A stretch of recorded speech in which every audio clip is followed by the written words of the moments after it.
Seja muito bem-vindo mais uma vez ao nosso programa Minha Fé, um programa onde a gente aprende, a gente desmistifica religiões, desmistifica dogmas, a gente trata com respeito todas as formas de encarar a fé. E desta vez nós estamos ao lado de um bispo da Igreja Anglicana. Vai contar um pouco pra gente o bispo Fernando Nobile, vai contar pra gente o que é a Igreja Anglicana. Muito obrigado, viu, bispo, por sua participação conosco, aceitar o nosso convite. Eu é que agradeço o convite, para mim é uma honra, um prazer estar aqui com vocês, compartilhando um pouco dessa nossa fé, dessa nossa história e realmente, como você mesmo disse, desmistificando sobretudo um pouco a respeito do anglicanismo. Sim, o bispo Fernando Nobile, que além das atividades na Igreja Anglicana, ele é psicólogo de formação, ele é graduado em teologia também, pós-graduado em psicopedagogia institucional, MBA em coaching, tem várias graduações aí o bispo, tem bastante propriedade para conversar com a gente da Igreja Anglicana e de outros assuntos também. Mas hoje vamos contar um pouquinho para a gente, bispo, como surgiu a Igreja Anglicana no mundo. Muito bem, a Igreja Anglicana no mundo, do contrário do que muita gente pensa, que muitos atribuem a Henrique VIII ser o fundador da Igreja Anglicana, nós dizemos que ele não poderia fundar algo que já existia, né?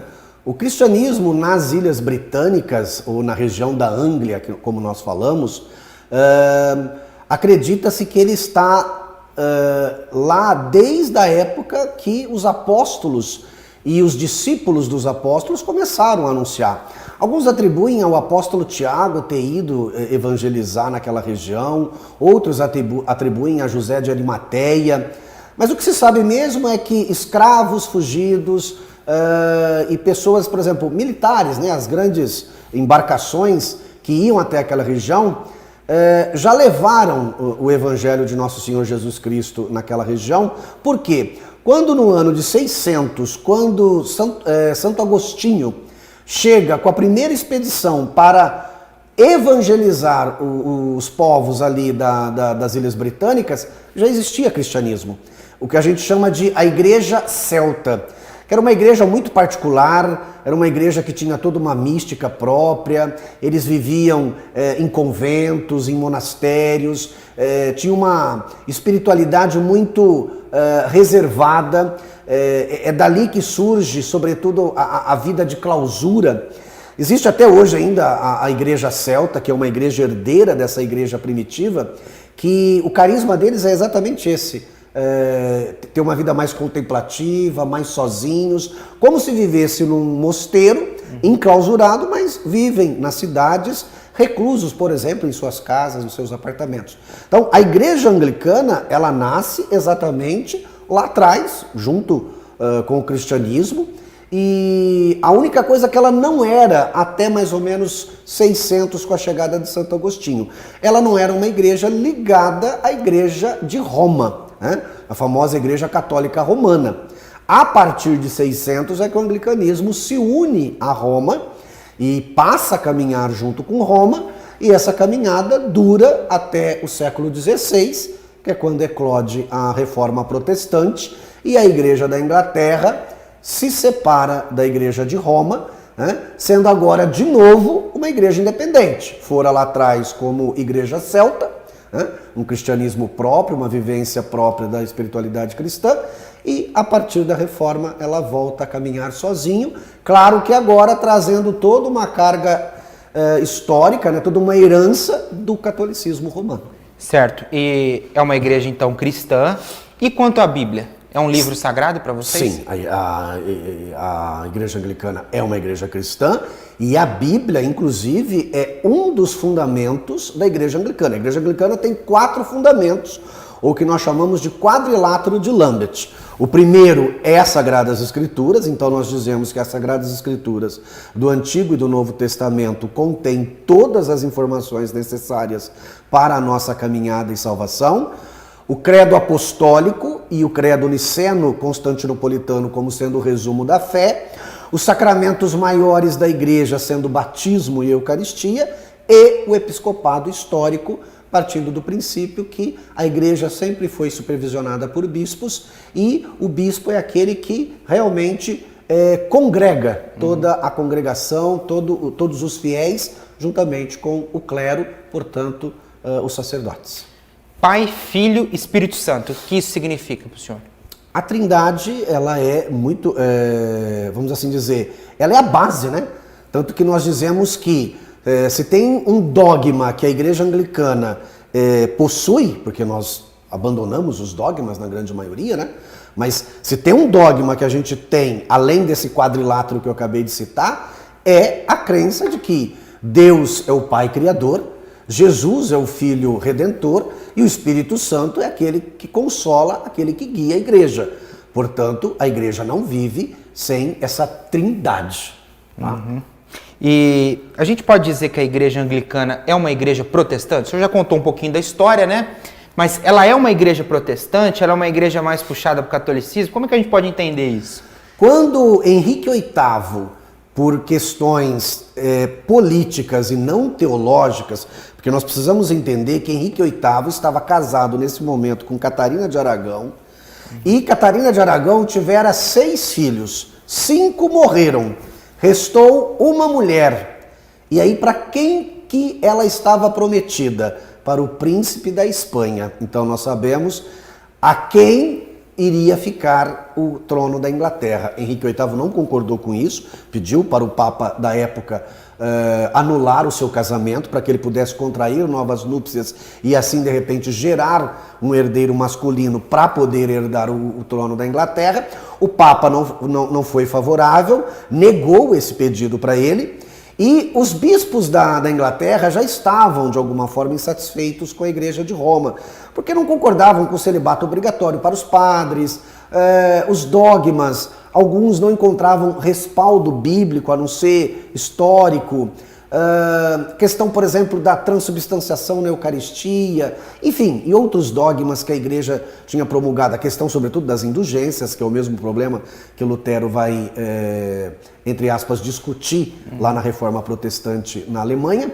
Então, o Henrique VIII separa a Igreja da Inglaterra, não que ele funda, como eu disse, mas ele separa, ele dá proteção política, porque nessa época nós já temos a contra-reforma da Igreja Romana. Então todos aqueles que iam contra o sistema, né, contra a igreja vigente daquela época, muito provavelmente iria parar nos tribunais eclesiásticos. O Santo Ofício, como nós falamos, muito provavelmente seria condenado como um herege, ou seria morto na fogueira, ou qualquer outro tipo de execução.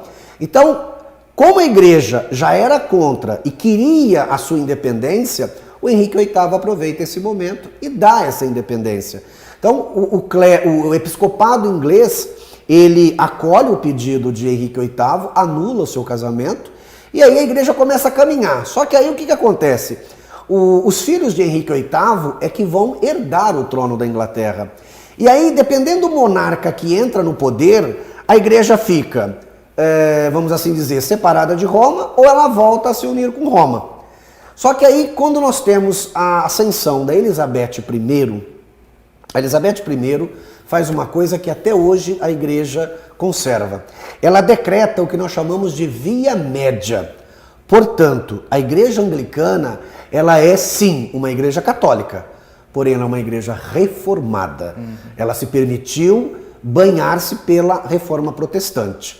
Então nós costumamos brincar assim, a igreja anglicana é a mais católica das protestantes e é a mais protestante dentro das católicas. Tá? Então nós não somos nem tanto a Roma e nem tanto a Genebra, que Genebra seria a capital do presbiterianismo, né? A visão de Calvino a respeito da igreja. Então nós não somos nem tanto calvinistas e nem tanto romanistas. Nós somos o que de melhor, a igreja indivisa, não a igreja romana, mas a igreja indivisa, porque a igreja romana ela só passa a ser romana quando há a reforma protestante. Até então era a igreja una, santa, católica e apostólica. A partir do momento da reforma, nós temos então o acréscimo aí dessa expressão romana. Por quê? Porque é a igreja que vem de Roma. Então a igreja anglicana é uma igreja protestante, mas ao mesmo tempo é a igreja católica, mas da Inglaterra e não de Roma. Assim como a igreja ortodoxa é a igreja católica, mas do Oriente e não do Ocidente. Tá, dentro do protestantismo, né, depois de tudo isso que o senhor já nos contextualizou, existem igrejas que a gente fala assim, essa igreja é luterana, essa igreja é calvinista, né? Como o senhor até citou, a presbiteriana, né? Como que a gente pode colocar a igreja anglicana nesse contexto? Se assemelha mais ao Lutero, mais ao calvinismo, a nenhum dos dois, fica no meio ali? Olha, de Lutero, eu não diria assim que nós nos aproximamos de Lutero. Talvez de Calvino, o sacramento eucarístico, né? A Eucaristia. Talvez a nossa visão seja mais calvinista mesmo. Por quê? Porque Calvino defendia a presença real de Cristo no sacramento. Então os elementos do pão e do vinho, quando consagrados, para nós não existe nem o mistério da transubstanciação e nem o mistério da consubstanciação. Consubstanciação está ligada a Lutero. Os luteranos acreditam que o sacramento está condicionado ao pão e o vinho. Os romanos, transubstanciação, né? Então, ou seja, o pão vira corpo e o vinho vira sangue.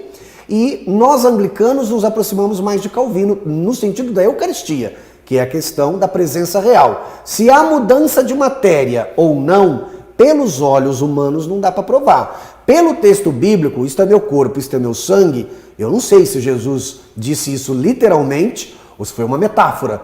Então, ou seja, aos olhos da fé, quando eu comungo do corpo e do sangue, ou seja, do pão e do vinho, é como se eu estivesse ingerindo Jesus verdadeiramente presente no sacramento. Sim, e em relação às crenças, na visão do senhor, o que mais se aproxima assim, a igreja anglicana das crenças das pessoas que se dizem católicas, né? Se dizem romanas, né? Isso. Então, eu falo que eu sempre brinco, né, quando eu converso com as pessoas, que o Brasil, infelizmente, é o único país que ainda tem essa deficiência, entre aspas, né? Eu digo que o Brasil ainda é um país semi-analfabeto na questão religiosa. Porque quando nós tínhamos ensino religioso nas escolas, nós tínhamos ensino denominacional. Eu, por exemplo, que estudei em colégio católico, como as pessoas falam, lá se ensinava um ensino religioso denominacional, ou seja, só se ensinava coisas da Igreja Romana. Quando nós falamos em ensino religioso, eu tenho que abarcar todas as religiões. Por exemplo, esse programa é um programa religioso. Por quê? Pelo que eu já vi aqui, você teve um budista, você teve um islâmico, embora... e já teve um pessoal do xamanismo. Então, ou seja, aqui sim estamos fazendo ensino religioso. Agora, quando eu escolho uma determinada fé e ensino como sendo ensino religioso, não temos ensino religioso. Então, a igreja anglicana, quando nós falamos que ela tem essas particularidades, então, por exemplo, do catolicismo romano, o que nós poderíamos dizer que nós temos uma semelhança? A missa, tá? Que hoje no anglicanismo, dependendo da linha que nós estivermos falando de anglicanismo, nós vamos chamar de culto eucarístico ou celebração eucarística. A palavra missa não está errada, mas não é muito usual no universo anglicano, tá? Sobretudo dentro do universo evangelical da igreja anglicana. Então eles sim vão falar mais em culto. Mas se eu quiser chamar de missa, não está errado em momento algum.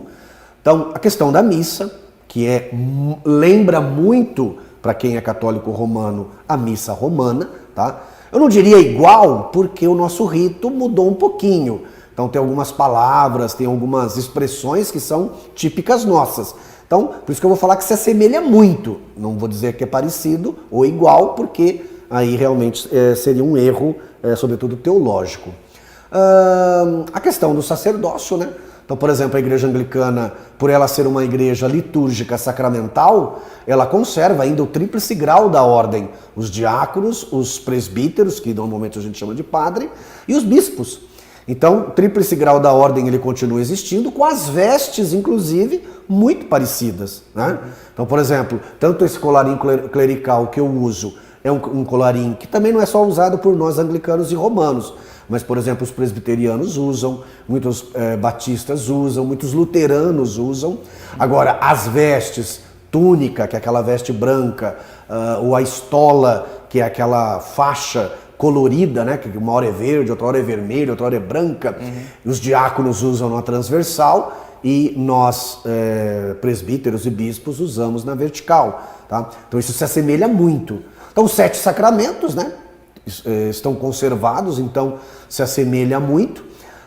O devocional aos santos é um devocional que ele existe, então eu falo que a grande diferença hoje para quem é romano e para quem é anglicano talvez é ver o sacerdote, o bispo ou o padre casado, porque normalmente a gente vê o padre romano solteiro, né? O bispo romano solteiro.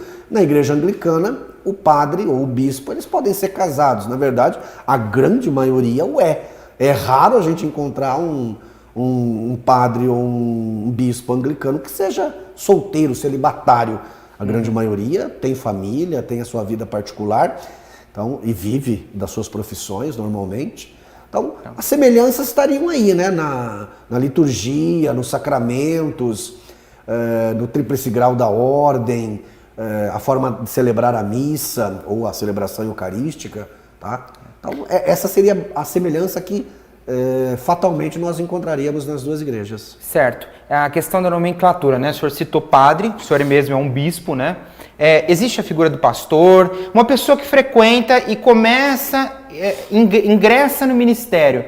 Como é que funciona essa escalada dela na fé? Tá. Então vamos lá. Para você que vai visitar uma igreja anglicana pela primeira vez, você tem que tomar cuidado quando você for se reportar, sobretudo, ao dirigente, né, que a gente fala, o líder, aquele que é o presidente da celebração, no caso o presbítero.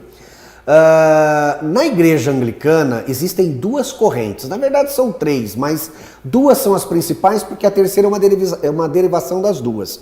Você tem uma postura anglo-católica, que nós falamos, e uma postura anglo-evangelical.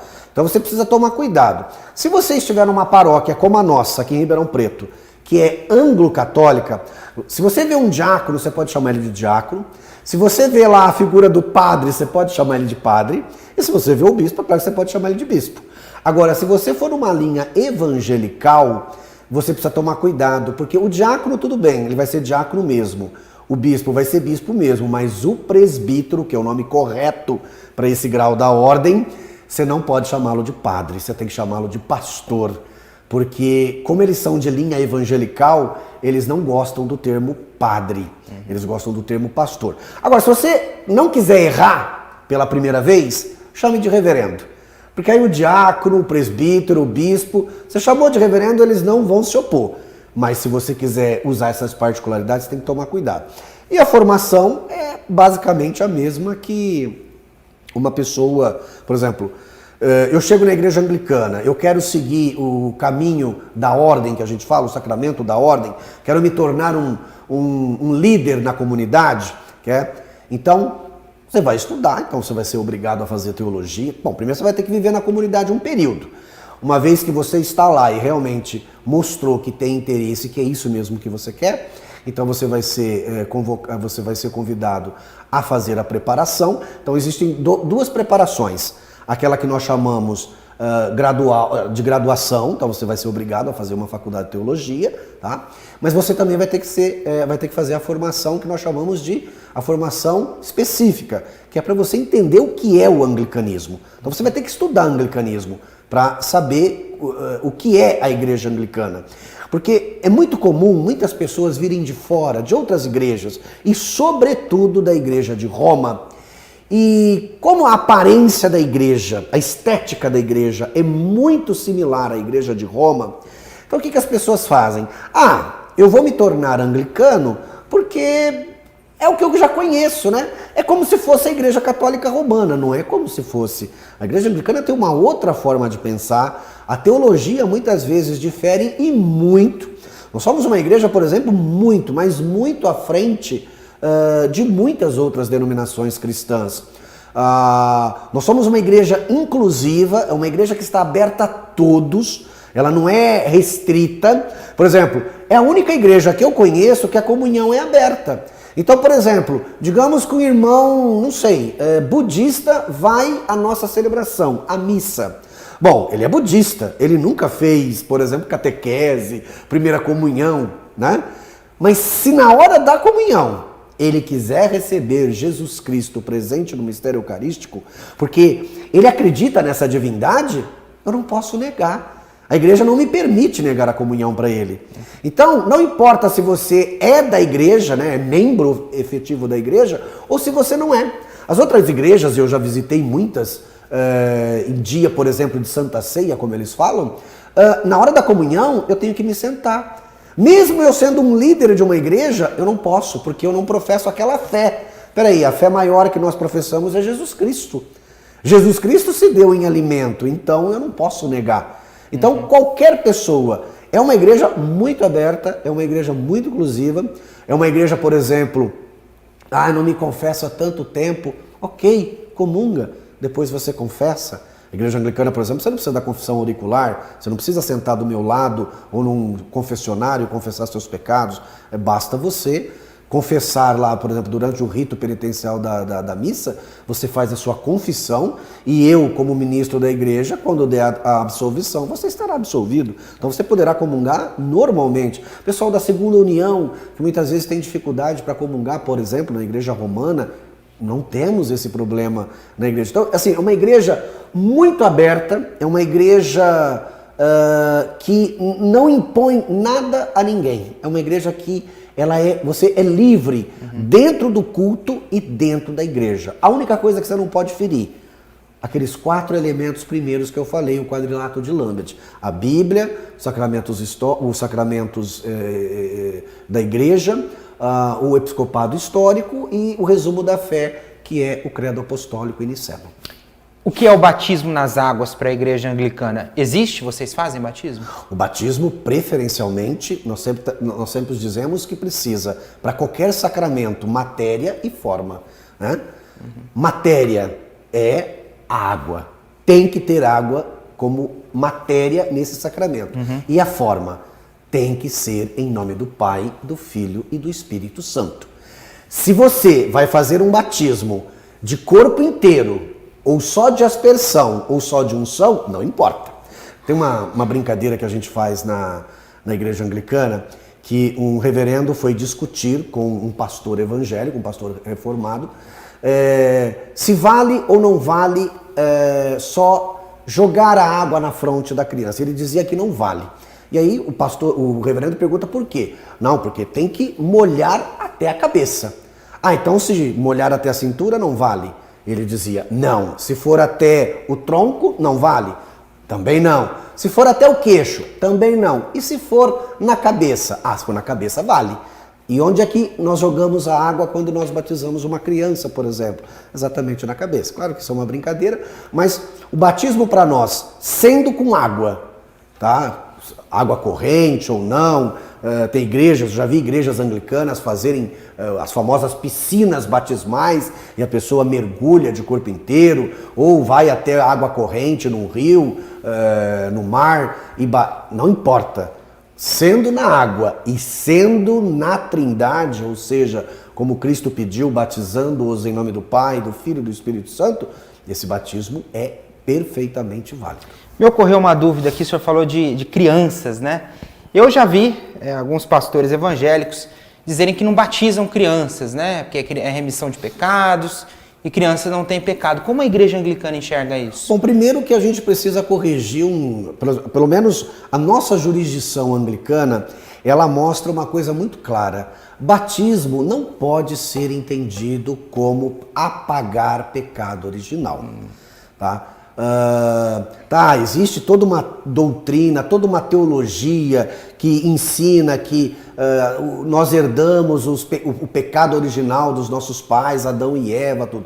Veja bem, o batismo hoje é um sacramento de iniciação, ou seja, de entrada na fé da igreja cristã. Então, como ele é um sacramento de entrada na vida da igreja, não importa se eu sou adulto ou se eu sou criança. Claro que se eu sou criança, eu não tenho consciência do que está acontecendo, dependendo da minha idade. Eu preciso que alguém responda isso por mim. Mas aí alguém vai dizer assim, mas o pai, a mãe, os padrinhos, não pode responder pela criança. Engraçado, né? Judicialmente, um pai, ou mas normalmente o pai, né? Ele não responde criminalmente pela criança. Se o filho comete um ato, comete uma infração muitas vezes o pai não vai ter que assumir essa responsabilidade. Ora, se na lei dos homens isso é possível, por que não na lei divina? Então o batismo, como nós enxergamos que ele é apenas a entrada, ele garante a salvação, mas ele não é a salvação. Tanto que se ele fosse a salvação, a partir do momento que eu sou batizado, eu jamais pecaria. Mas eu continuo pecando, eu continuo errando. Veja, nós vivemos num mundo onde o que impera? O egoísmo. Aqui é essencialmente o local do egoísmo. Aqui impera o pecado. Aqui nós vivemos numa terceira dimensão e a tridimensionalidade, ela é muitas vezes distorcida pelos nossos olhos físicos. Então, ou seja, nós vamos cometer erros sim, enquanto estivermos respirando. Claro, aquelas pessoas que fazem a experiência do Evangelho tendem a ir abolindo o erro das suas vidas, mas não abole completamente. Então dizer que o pecado apaga pecados ou vai limpar a pessoa, não necessariamente na nossa crença, tá? Mas ele é a possibilidade. Então se ele é a possibilidade, eu confio sim no pai, no padrinho, para educar na fé essa criança, e quando ela crescer, ela vai decidir se ela quer continuar nessa fé que foi proposta a ela ou não. Por isso que na igreja cristã sacramental existe o 7º sacramento, que é a confirmação, ou o crisma. É a oportunidade que essa pessoa, quando criança, foi, entre aspas, batizada pelos pais, agora ela tem a opção de chegar na autoridade eclesiástica do bispo e afirmar categoricamente: eu quero continuar nesta fé. Bispo, falamos em batismo, falamos em pecados. Nas doutrinas, principalmente espiritualistas, né, existe a figura do karma e do dharma, né? A pessoa vem predestinada àquilo, a alguma coisa, e ela precisa passar por aquilo. O que é predestinação? Existe predestinação? Você está perguntando a predestinação vamos pôr assim, da visão espiritualista esotérica, indiana, por exemplo, né? Porque o hinduísmo prega essa questão do Dharma e do Karma, ou você está perguntando a predestinação segundo Calvino? Vamos falar das duas? Muito bem. Segundo Calvino, existe uma predestinação, ou seja, pegando lá a carta do apóstolo Paulo, os predestinados à salvação já estão aqui entre nós, ou já estiveram, e os demais seriam coadjuvantes. Então Deus já escolheu quem serão os salvos, e os demais vieram aqui apenas para colaborar com a sua salvação, vamos assim dizer. Aí nós diríamos, pô, mas esse Deus é injusto. Por que ele cria tantas pessoas e depois só elege algumas e as outras foram apenas para poder, entre aspas, imagine uma história de um livro, né, de uma novela que as pessoas estão mais acostumadas. Você tem lá os protagonistas e os coadjuvantes. Todos os coadjuvantes colaboram para que a história do protagonista aconteça. Mas olhando pelo lado da fé, isso não dá certo, né? Então nós acreditamos que todos fomos predestinados à salvação. Todos. Só que para que você seja salvo, é preciso que você viva o seu batismo. Independentemente se você era criança ou adulto agora, não importa. O que o seu batismo pedia? O que Cristo pede para cada um de nós no resumo do Evangelho? Eu sempre costumo dizer assim: se você vive o perdão, o amor e a caridade, que é o tripé da salvação, você está salvo. Se eu amo indistintamente, se eu perdoo a todos, e se eu ajudo realmente quem necessita, quem precisa, nós diríamos que essa pessoa está salva. Então, ela está predestinada. A predestinação é para todos, não é para alguns. Agora, a visão indiana, né, o hinduísmo, o esoterismo que a gente fala, ela vai dizer que todos nós estamos aqui para cumprir os nossos karmas. Só que para nós anularmos os nossos karmas, nós precisamos praticar os dharmas, né? Então, o dharma anula o karma. Então, existe uma regra que a gente diz assim: para cada 10 dharmas que você realiza, você anula um karma.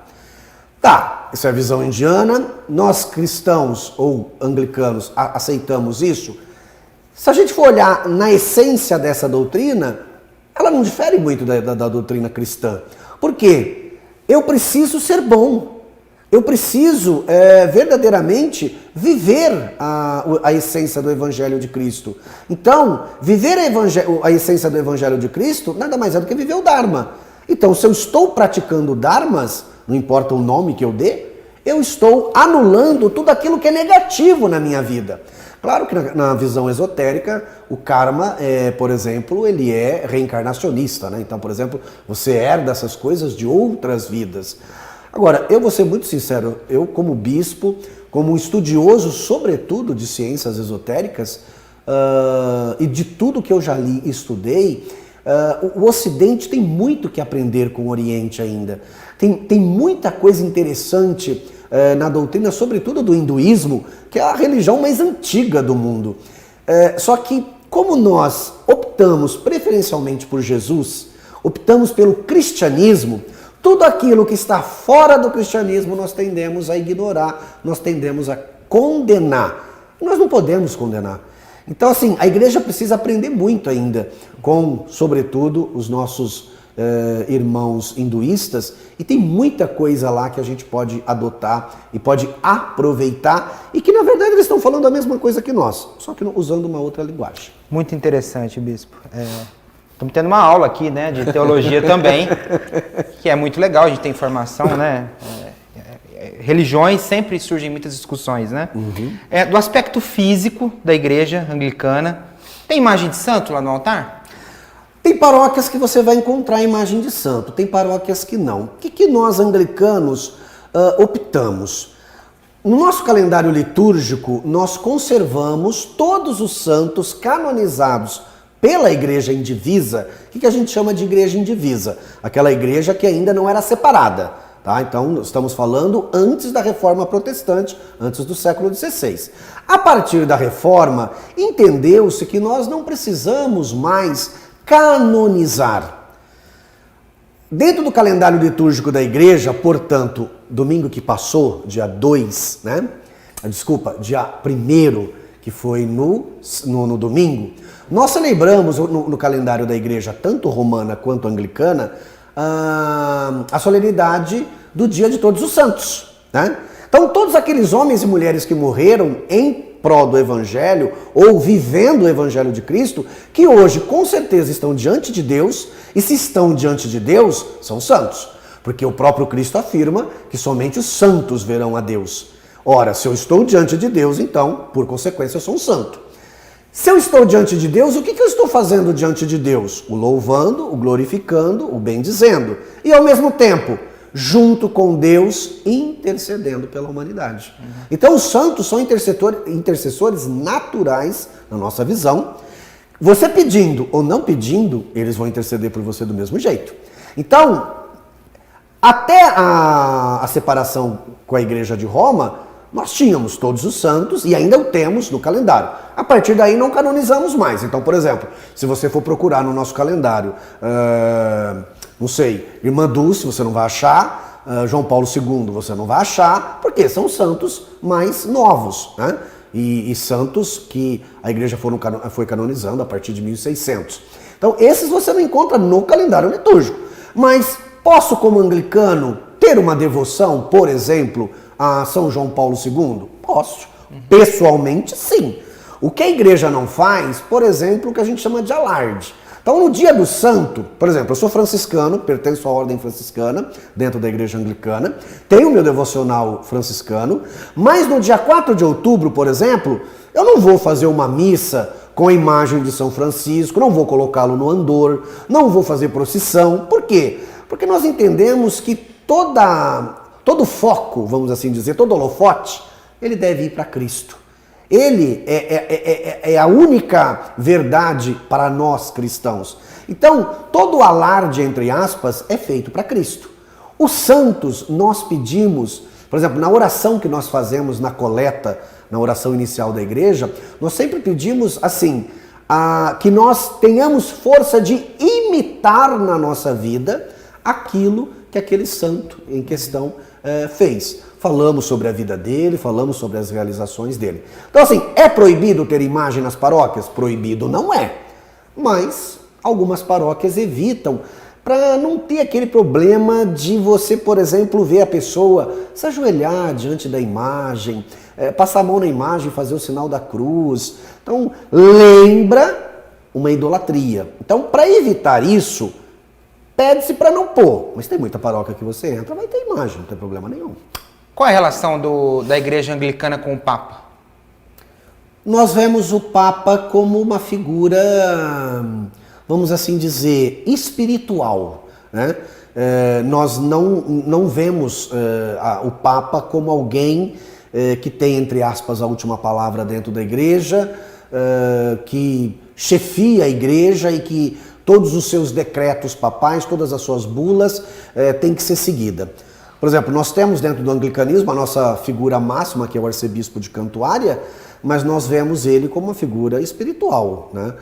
Aquilo que ele escreve, por exemplo, lá da Inglaterra, se eu entender que aqui na nossa comunidade eu preciso adotar, eu adoto. Se eu achar que isso não tem nada a ver conosco, eu não adoto. Então, a Igreja Anglicana, ela diz que as Sagradas Escrituras bastam.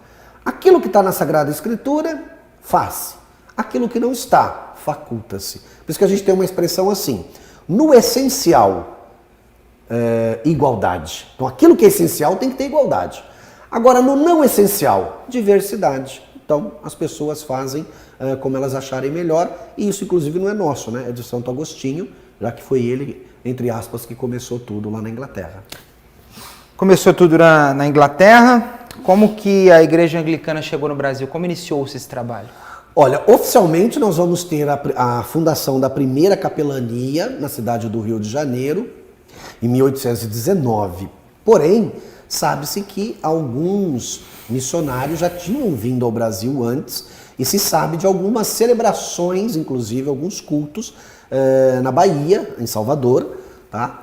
Mas oficialmente nós vamos dizer que ela começa no Rio de Janeiro, depois ela vem para o estado de São Paulo, Recife, Minas Gerais, tá?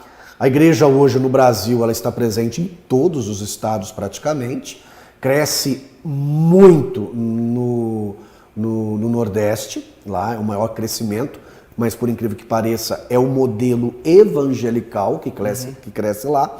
O modelo mais anglo-católico ele está mais no sul e aqui no sudeste, tá? Então aqui nós temos mais o modelo anglo-católico que nós falamos. Então a similaridade com Roma é muito grande.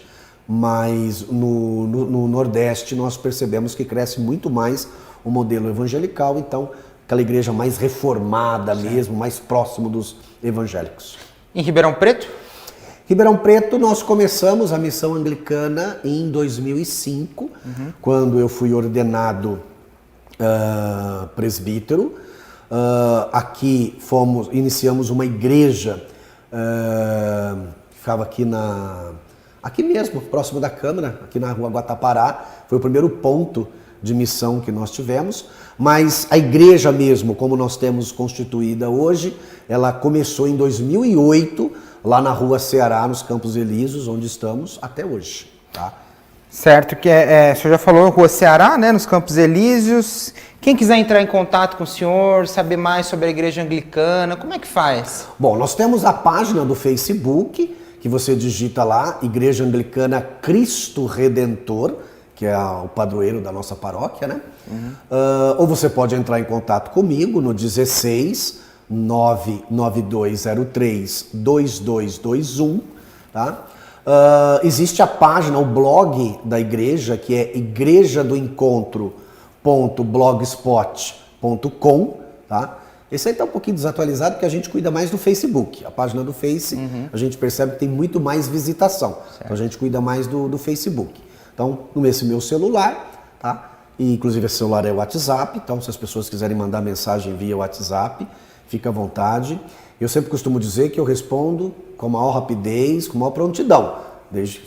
Só não respondo quando eu estou atendendo ou quando, por exemplo, agora não tem período de aula, né? Porque dou muito aula em Ribeirão Preto, então quando eu estou fazendo essas duas atividades é que eu não atendo, mas eu estando livre, você vai perceber que eu respondo o mais rápido possível, não importa o dia da semana, se for à noite, vai ficar gravadinho lá, a gente responde no outro dia, com o maior prazer, com o maior carinho. Tá, só repassando, qual é o WhatsApp do senhor? É o 16 99203 2221.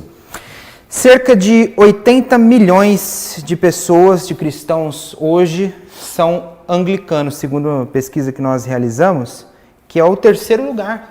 É a terceira maior denominação cristã no mundo, né? Só perdemos para os romanos, que é a primeira, e os ortodoxos, que é a segunda. Para a gente encerrar, bispo, isso é o resultado de um trabalho sério? Sim, a Igreja Anglicana ela tem um trabalho missionário muito profundo. A Igreja Anglicana cresce demais na África, tá? E eu acho que é essa liberdade que as pessoas têm dentro do anglicanismo, né? Porque quando você está dentro de um outro, por exemplo, se você está dentro do universo romano ou do universo ortodoxo, você percebe um certo engessamento litúrgico, um certo engessamento da igreja, mas que é particular deles, a gente respeita, é a forma como eles entendem. Os evangélicos também têm um certo engessamento. Só que os evangélicos hoje, o que cresce no mundo? O lado mais neopentecostal da igreja. Então, aquela igreja que trabalha com a famosa teologia da prosperidade, que é uma linha que eu costumo dizer que é uma linha motivacional, né? E como as pessoas hoje, sobretudo em período de pandemia, que as pessoas estão cada vez mais sofrendo internamente devido a ter que ficar preso, não ter mais aquela liberdade. Então, esse modelo da teologia da libertação é muito bem-vindo, porque ele é bastante motivacional e é aquele modelo assim, quanto mais você doa, mais você vai ganhar de Deus, né? Então você vai ser, entre aspas, rico aqui na terra, tá?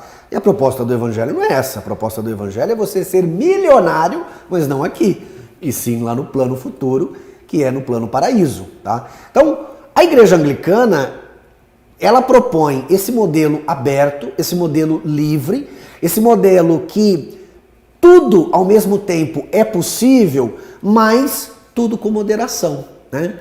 Igual aquele slogan de bebida alcoólica, né? Beba com moderação. Seria mais ou menos isso que a igreja anglicana faz.